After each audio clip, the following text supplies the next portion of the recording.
Leeds went to Liverpool with Wilkinson demanding at least a point, and it was here he made his change.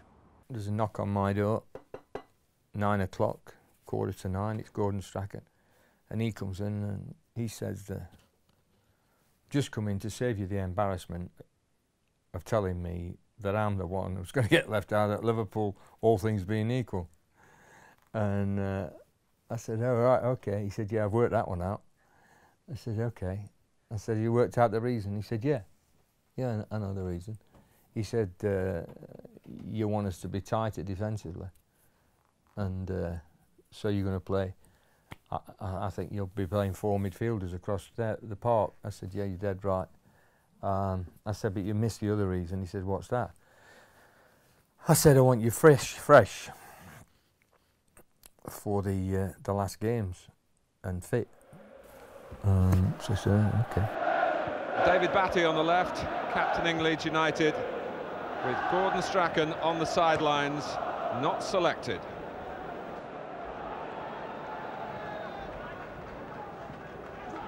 Saunders. Rush. It's very well hit and very well held.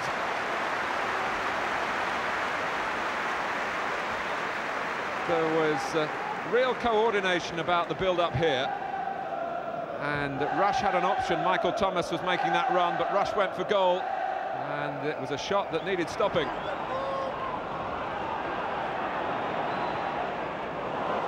It's Burrow's ball. Oh, and Rush beaten out by Lukic. And he stopped the follow-up from his own old Arsenal teammate, Michael Thomas. Well, it was an incisive piece of play from Liverpool in the end. And John Lukic showed again what a capable goalkeeper he is. A double stop here. It ran for Rush, facing the goal, blasted away, stopped the first time by Lukic, and he was bright enough and quick enough to prevent Thomas turning it in. That's a terrific piece of goalkeeping.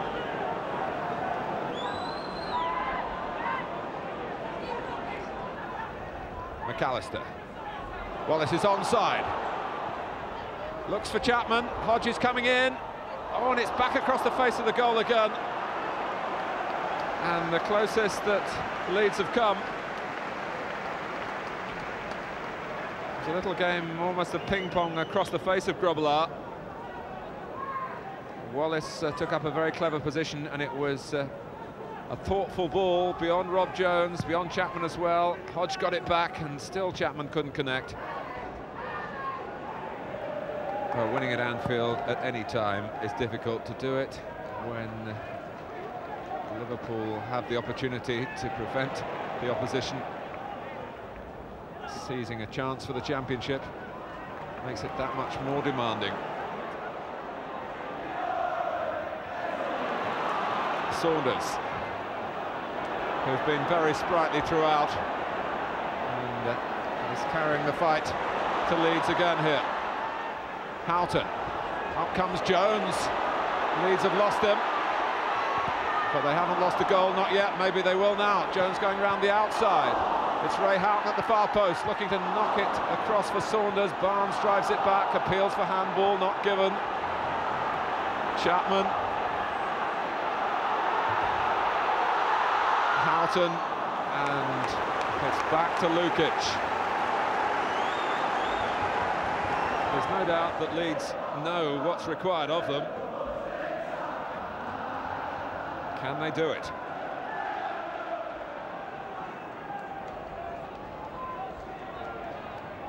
Saunders and Rush want it long. And Burrow's got it all the way to Ian Rush. Did he use a hand to bring that down? Oh, well saved by Lukic again. It was Marsh's shot. Leeds were appealing, beseeching the referee to blow against Rush for the way he controlled the long clearance. And John Lukic made that save more routine than it might otherwise have been. That was where the ball seemed to come off the chest onto the arm of Rush, but he was allowed to set up Marsh, but out came Lukic, and he got his angles absolutely right, 7 yards off his line.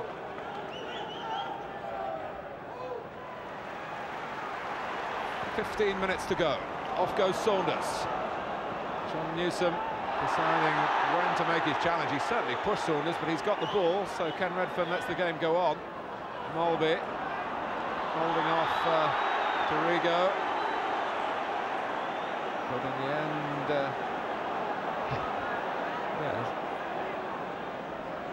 well, the referee pointed first towards the Kop, then towards the other end, but it is a free kick to Liverpool, given against Rigo. Molby, Venison, great shot, and another stupendous save by Lukic. Barry Venison could hardly have hit it better in the circumstances. Here's Cantona on the counter-attack. Speed's coming in, Nicol puts it behind for a corner. But John Lukic is keeping Leeds United afloat. That's a dive to deny Barry Venison. Corner to Leeds. McAllister driving it in. Speed's got to it, and Grobbelaar hasn't. Burrows is down. Grobbelaar is still down. The ball is still in play. Grobbelaar's in trouble. Wallace, referee can't stop the game. He can now. Well, you felt all afternoon that Leeds might capitalise at a set play, and they very nearly did here. Could have been construed as a push by Speed. The ball behind Grobbelaar, who looked with relief at Molby's clearance.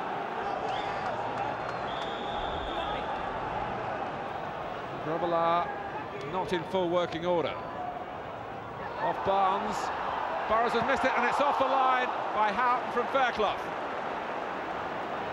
With Grobbelaar really struggling. Speed. That's going to be a free kick to Liverpool. Well, Chris Fairclough didn't hit it with any degree of power. The ball actually came off Barnes, then Chris White got to it. Grobbelaar labouring, and very grateful that Ray Houghton was there to stop Fairclough scoring. Behind Marsh, Cantona, Leeds had pulled everyone back. Cantona sets off. And was forced to cross the pitch. Oh, well, we'll see about his stomach for the fight. And there's no sympathy here for the Frenchman. The game is on again. Molby for Rush.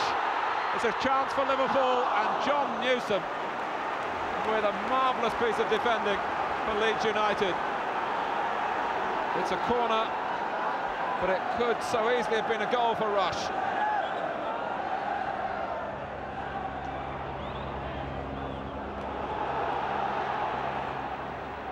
Cantona. And Jones, it's a corner if there's time for it to be taken. Ken Redfern suggests that there is. He's trying to check with the linesman. It must be all over bar this corner. Fairclough. Oh, and it's Cantona. Well, after the ball had flashed over the bar, Chapman was saying, why didn't you just side-foot it? But the ball wouldn't come down for that. It had to be something special. It was very nearly something spectacular.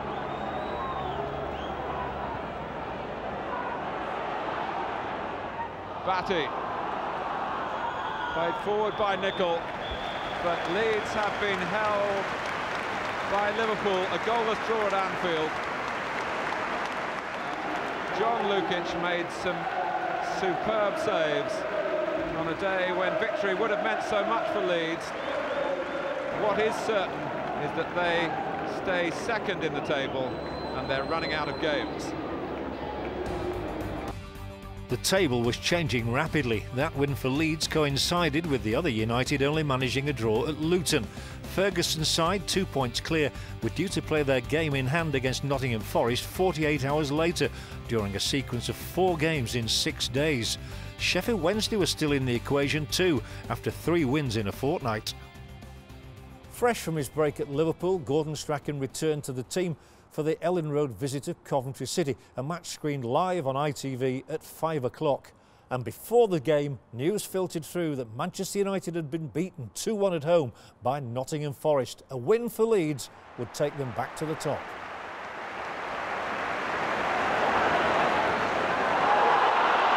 Borrow's making a mess of it. And Chris Fairclough puts Leeds ahead. Well, it was all down to a mistake, Brian, in the end up. They've defended so well from situations like this before in the game, but he has a total missed kick here. There it goes, just a fly hack at it there by Burrows, and then it went. So Leeds get that breakthrough at last. The goal by Chris Fairclough. There's the missed kick by the fullback Brian Burrows. There's the header by Fairclough over the despairing arm of Steve Ogrizovic. Here's a goal again here. It was a terrible mistake. Right, Chris White bringing it forward for Leeds, leading here by a goal to nil. Playing a good ball through, really the first touch that Eric Cantona's had. Oh, and he's played it now through for speed. Cantona following in. Saved on the line. Cantona now trying again. It comes to Strachan. Was it Sanson on the line? He's given a penalty kick. Was it a handball then by Sanson on the line? It seemed to be. I mean, is he technically going to send the man off? I mean, that would be outrageous. Surely not. Handle on the line. I mean, that is crazy. That is it. I mean, that is where our law is crazy. Absolute madness. That's on the word of a linesman. The linesman taking the letter of the law and certainly not the spirit of the law. And I tell you what, as Lloyd McGrath goes off, he's certainly got my sympathy, and I'm sure he'll have the sympathy of most people who like to see a bit of fair play in our game. That was absolutely disgraceful. But it gives Leeds a penalty, which Gary McAllister's going to take. And it's 2-0.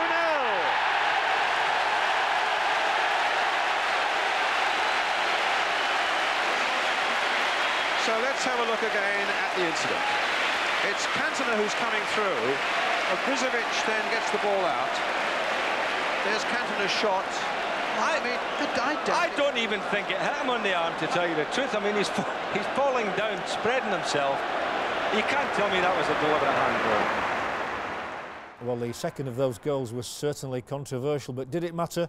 Not a jot. Leeds were back on top.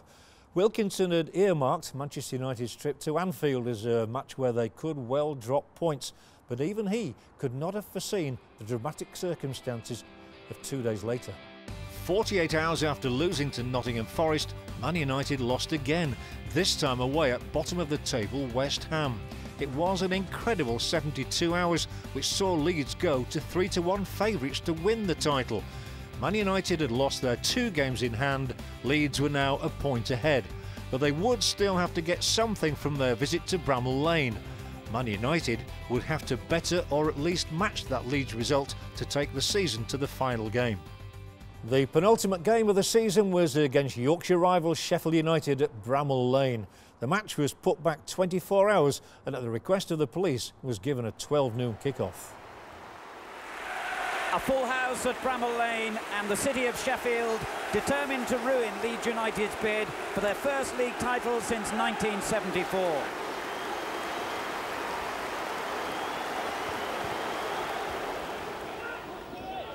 Chapman flicking it on, but again Wallace didn't quite read it, and Brian Gale really does look sound, marshalling the Sheffield United defence. What a kick that was. Fairclough underneath it. Batty back to Newsom. He didn't really want it now, and he's in trouble here as Hodges attacks. And that was real danger for Leeds United then. I don't think Newsom really wanted the ball in that situation, and Hodges recognised his apprehension and almost punished him for it. Beasley getting up strongly. Pemberton's there again! How did that stay out? And for the 3rd time in the game, John Pemberton, the right fullback, arriving late on the far post, has almost punished Leeds United.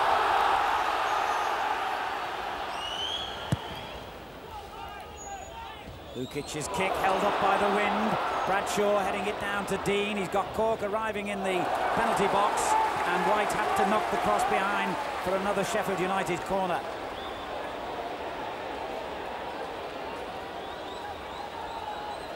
Gannon will take it. The captain Gale has come forward to stand right in front of John Lukic. Dean on the near post. And Cork far post as well. The ball just touched away. A real scramble in there with Strachan. And finally Cork! Alan Cork has given Sheffield United the lead. 28 minutes gone.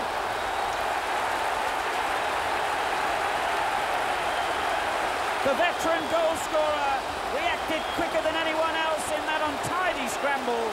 And Bramall Lane celebrates a goal that will be celebrated even more vociferously in half of Manchester. It hit Strachan and presented itself beautifully for Alan Cork to score only his second goal as a Sheffield United player.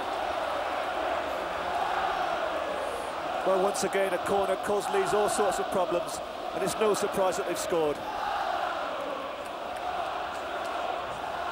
Cork's goal has provided a real test of Leeds United's character now. They've got to come from a goal behind. Yes, Howard Wilkinson's done his best to take the pressure off them. They've been almost low-key in their approach, as all the real psychological pressure seems to have been on Manchester United. But now, so close, they're looking so edgy. Here's Dorigo. Looks for Wallace getting in behind the defenders. And again, Gale doing well. He had to take the responsibility then. I think he was expecting the goalkeeper to come and claim it.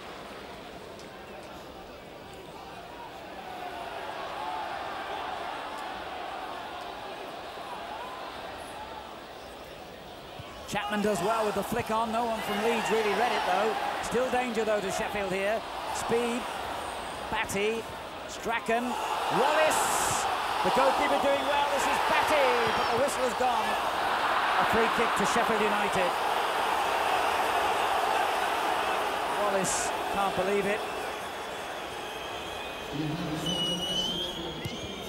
This could be Leeds' last opportunity to get an equaliser before the second half. They've got a free kick. Foul by Beasley on Chapman. Strachan takes it quickly towards Wallace. Was he brought down by the goalkeeper? It might not matter anyway. Speed, Wallace! It could be the most unusual goal of the season. It could be one of the most important. A bizarre goal. And it comes a minute into stoppage time at the end of the first half. Well, my first thoughts were Wallace was offside. They seem to prevent the danger, Sheffield United, but this is a horrendous mistake here.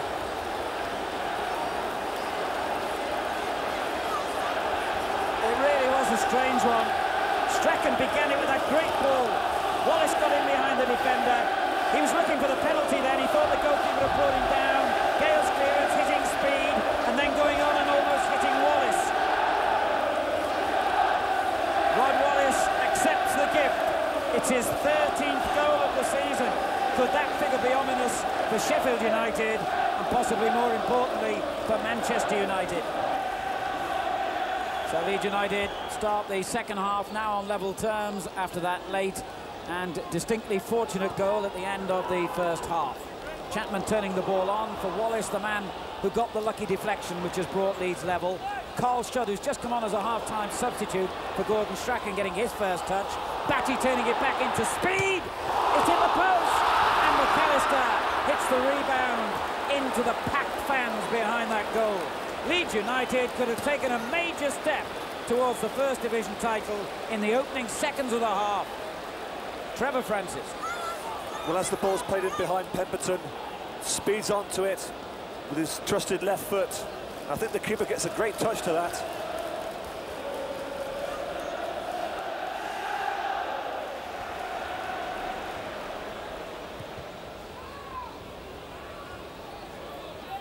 Cork with a good header on to Dean.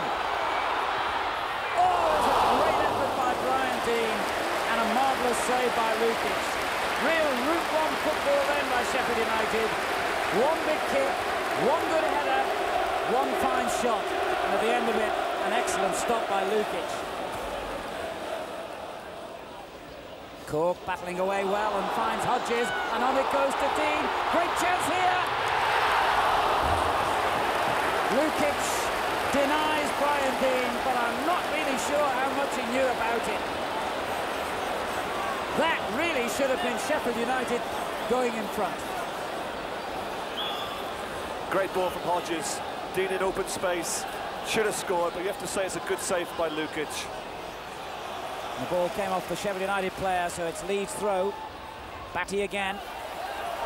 That's a foul. Free kick to Leeds United. Pemberton brought him down. Now this is going to be a really dangerous moment for the home side in this wind and with an injured goalkeeper. If McAllister can deliver this free kick accurately, Leeds have got a lot of potential here.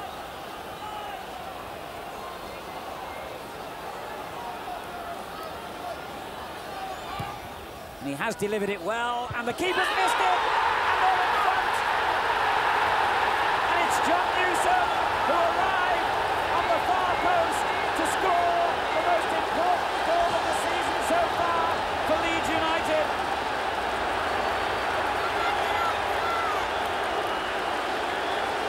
Minutes gone in the second half, and Leeds United are in front.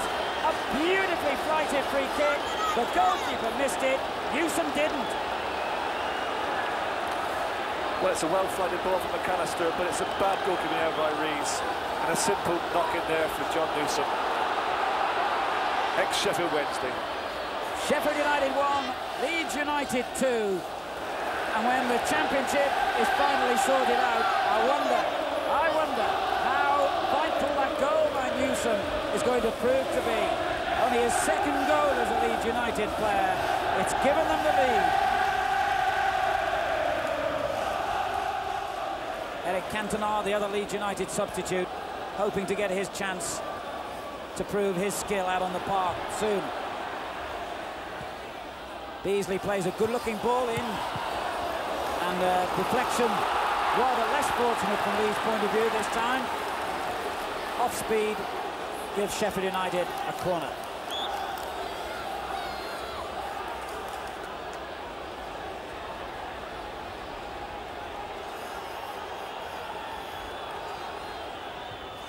It's a good corner as well, and Pemberton turns it and it's gone in.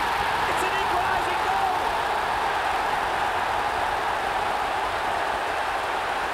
I'm sure it was someone else when Pemberton turned it in. There were a pile of bodies on the near post. It might have hit Chapman or another Leeds player. Does it matter as far as Sheffield United or Manchester United are concerned? It's 2-2. Pemberton turning it back in here. I think it was Chapman it came off. It's a goal, and another vital one in this seesaw game. Yes, Chapman it was who deflected it in, and it's Sheffield United 2, Leeds United 2.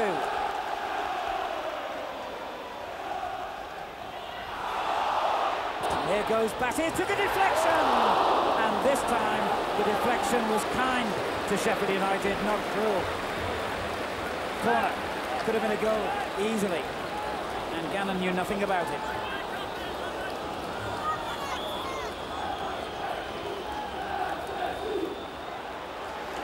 Now Leeds are going to make a substitution, and so has Sheffield United.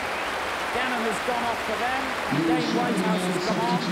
McAllister is the player that will be replaced for Leeds by Eric Cantona.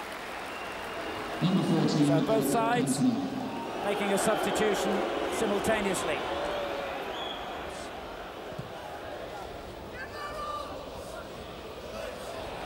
Here's Dean. Cleared by Speed. Held up in the wind for Chapman. He finds Cantona. Wallace going through quickly. It's lifted back towards Cantona. And Gale didn't really know what he was doing. It's gone in. It's another bizarre goal. And another vital goal for Leeds United. And poor Brian Gale and his goalkeeper got it horribly wrong.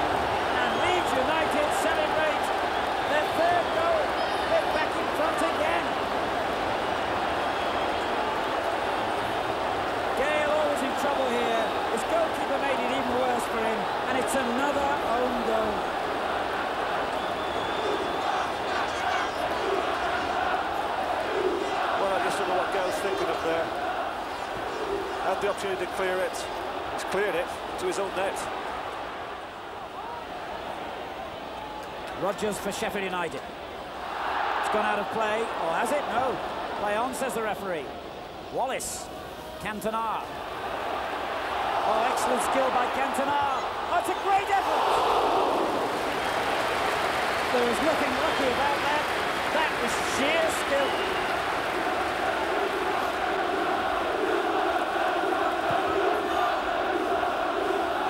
Yes, it was a good effort from Cantona. Gets possession of the ball using his strength. Realises that keeper is handicapped with his bad knee. Lets fly from fully 25 yards. That was close. Well, what a season it could turn out to be for the Frenchman. Dramatically transferred to Leeds United late in the season. He could end up with a league championship winners medal. The rain is falling heavily. The wind is still swirling. It's like midwinter.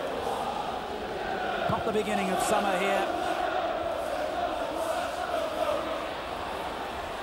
It's drama all the way at Sheffield United today. And it's not over yet. Barnes cross, a good one, Lukic just missed it, far post. Oh, and the ball deflected behind. Dean frustrated again. Only a corner for Sheffield United. We've had 45 seconds of time added. Hard in the mouth time for Leeds as Pemberton drives the free kick in. Newsom has got to get it clear. He didn't realise the team was right behind him. He was lucky though. Dean couldn't reach it. It's going to be a goal kick. It might just be enough now for Leeds to have hung on and taken the points here. Fantastic excitement and anticipation around Ellen Road now. Nick Hennigan, Leeds assistant manager, and Howard Wilkinson down on the bench can celebrate. Leeds United have won by 3 goals to 2. An amazing afternoon at Bramall Lane. A series of deflections and own goals, bizarre goals and important goals, but smiles all round at the end of it for Leeds United. They've done their bit. They've edged a vital step closer to the league championship. 3 points today, a 4-point lead now over Manchester United, and the question is, can the old rivals from Liverpool do Leeds United the last big favour they're looking for and beat Manchester United later today? Leeds have done their bit. They can start the celebrations, but they won't be complete until later today. The final score on this amazing afternoon at Bramall Lane: Sheffield United 2, Leeds United 3.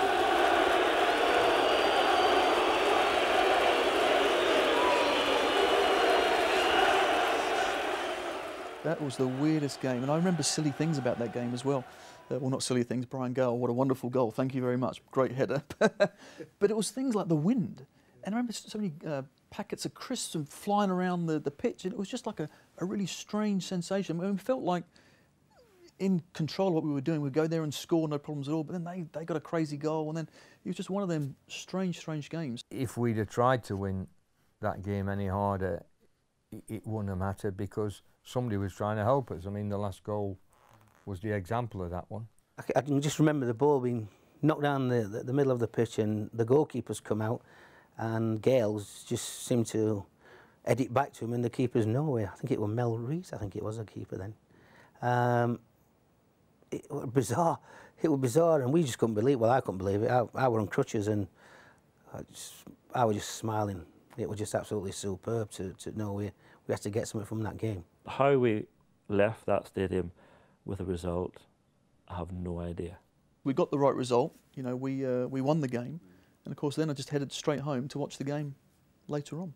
We played in Sheffield, so I invited the then chief executive and director at Leeds, Bill Fotherby, and his wife. So I said, let's go back to our house, have some lunch. I've had a couple of friends there as well, I think.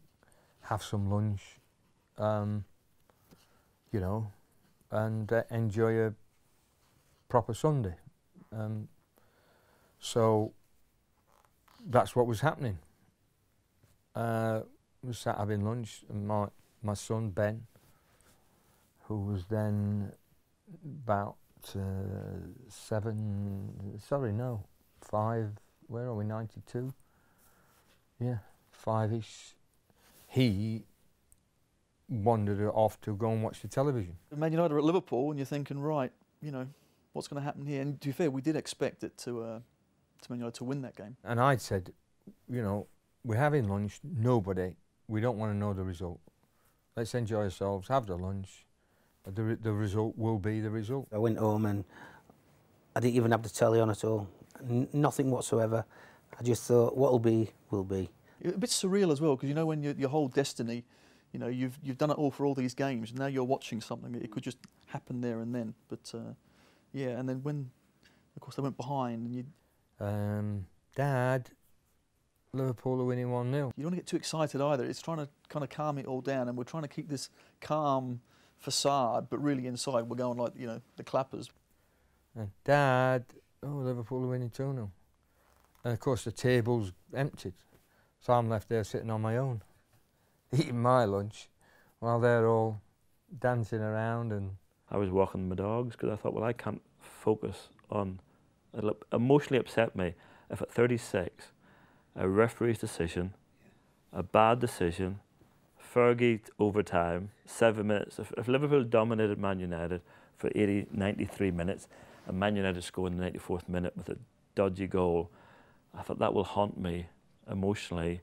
I was so close at 36 to getting a championship medal and never ever got it. That incident would just keep flashbacks. But I thought, just don't watch it. So I just went for a walk and came back and said, you've won the league. Inside, well inside the last 5 minutes, as Thomas makes one of those surges from the midfield, shaking off even his own teammates there. Michael Thomas across the face of the goal. Houghton! It's in there by Walters, and now the title goes to Leeds United without any doubt at all. 3 minutes to go, 1 minute to go, no minutes to go. And then within an hour it's chaos outside the house with the media. Telephone rings. We're champions. You what? We're champions. No, you're kidding. Well then, champagne were out and the lagers were out, and it was just it was a great couple of days, to be honest. When it happened, I didn't really know what to do, or how, you know, what do I do now? Do I ring the boys? Do I ring now? I didn't kind of know. Whereas obviously, if you win it on the pitch by scoring and winning that game, you're with the whole team. It's kind of all quite natural. But it was I ended up actually going to my family in North Wales, driving like miles there and celebrating down there. I had plenty of celebrations. You know, I don't think I was on my crutches. I don't think I was sober for about 4 or 5 days, 6 days. I had plenty of drink. And obviously, my twin brother, he were a big Sheffield United fan. I converted him from that when I come to Leeds, and you know, we were just drunk for many days. Leeds' first championship title for 18 years was now in the bag, and with a game to spare. Wilkinson's side thoroughly deserved first place, having lost only 4 matches all season. A fantastic achievement. And so the final game of the season against Norwich City at Ellen Road, with the title sewn up, the trophy was presented before kick-off in a great party atmosphere. Almost 33,000 fans witnessed the final day as the most coveted prize in football returned to Ellen Road. You want it to finish properly. You know, there's a voice inside of you that says, you know, we've got to stay professional, we've got to train, we've got to prepare for this game, we want to win this game, we just don't want it to peter out, you know. We want the game to be an occasion and so on. But very difficult. It's very, very difficult because you have won the championship. And there's a part of you that just wants to go, because you are tired. Howard Wilkinson will surely never feel a prouder man. He's lifted Leeds United from struggling in the second division to the very top of the tree. At the start of the season, he spent the club's money wisely in the transfer market. And in this frenetic finale, he maintained his measured philosophy and refused to let his team be knocked off course. A Yorkshire club with a proud Yorkshireman at the helm.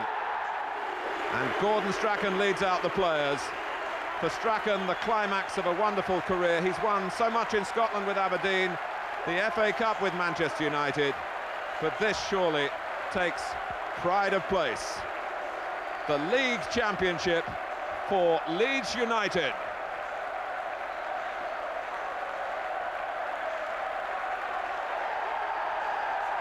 It's a carnival occasion here, and although Norwich City will try to interrupt the celebrations, it's the chance for Leeds to relax and round it all off in fine style.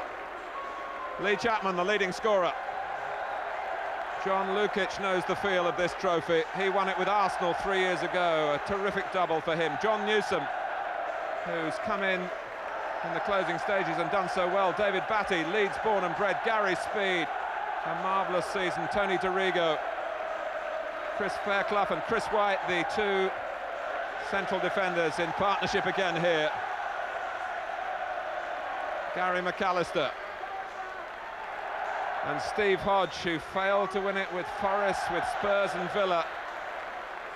A precious moment for him. Rodney Wallace, who's come here from Southampton. Carl Schutt and Mel Sterland, who's missed out on the last few matches, but very much part of proceedings, the regular right back. And Eric Cantona, the favourite from France.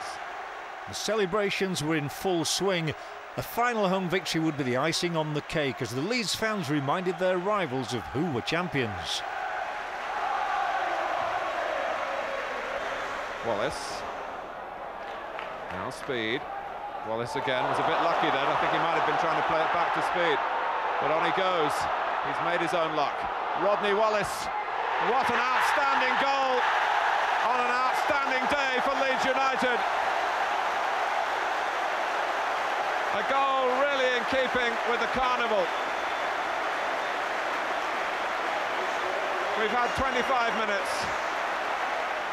And another memory for Leeds United on the last day of the season.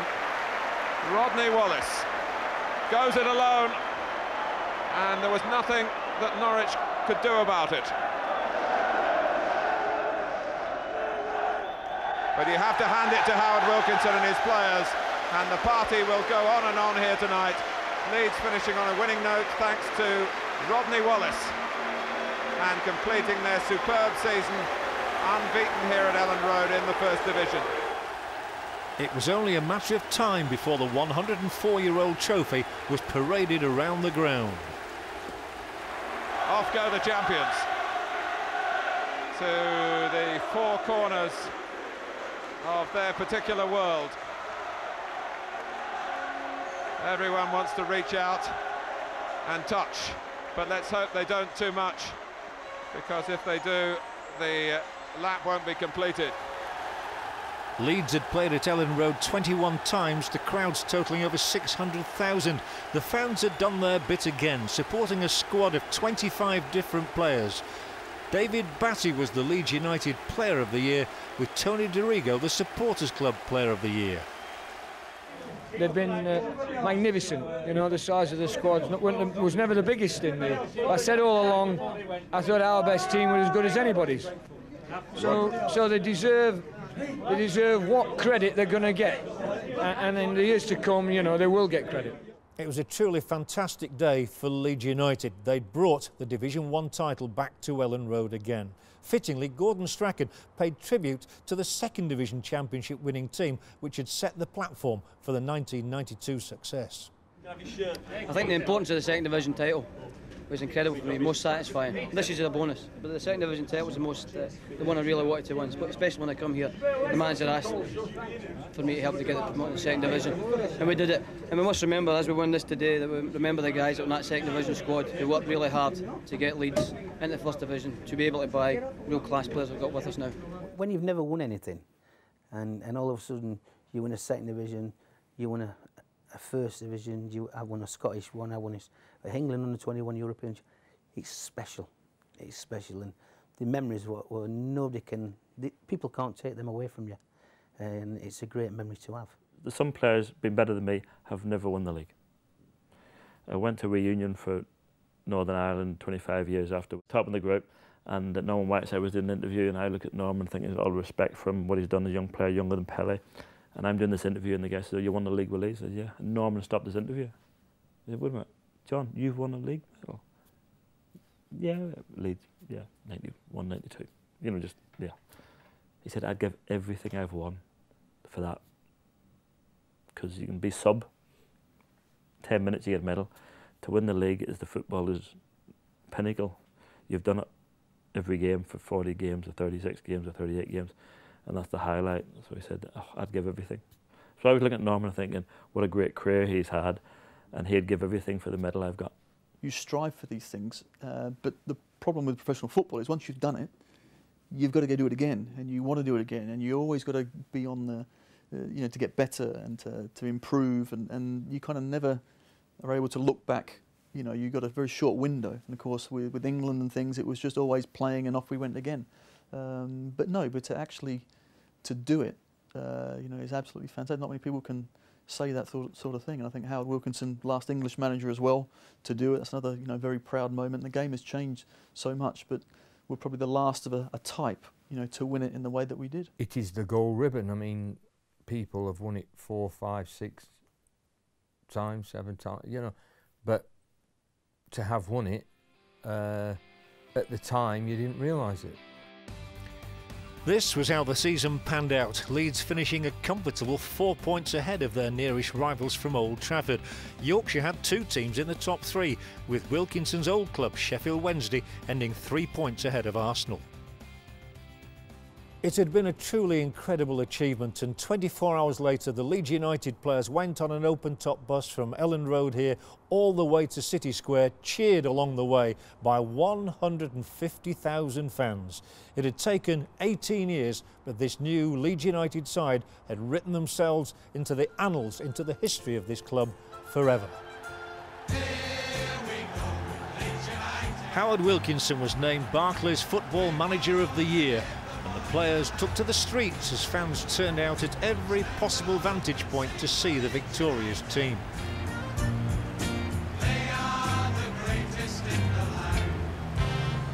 I thought we'd be up in the league, but I didn't think we'd win it. I didn't think we'd get it. It means everything in my career. You know, from a personal point of view, I've never won anything. So you know, this is the most I could wish for throughout my career. Championship medal. I mean, some players don't even get close or, you know, have a sniff. So it means the world to me.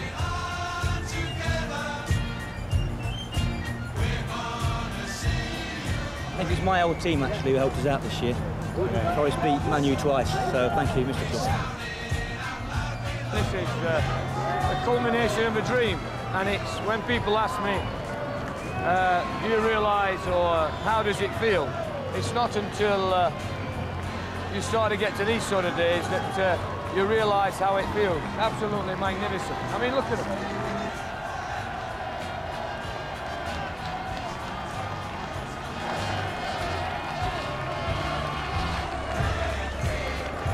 It's just incredible, isn't it? I mean, you've got to soak it all in. It's just a fantastic experience, and it's one you don't want to finish. The final accolades were received in the company of the Lord Mayor as the Leeds players and Howard Wilkinson celebrated becoming champions again.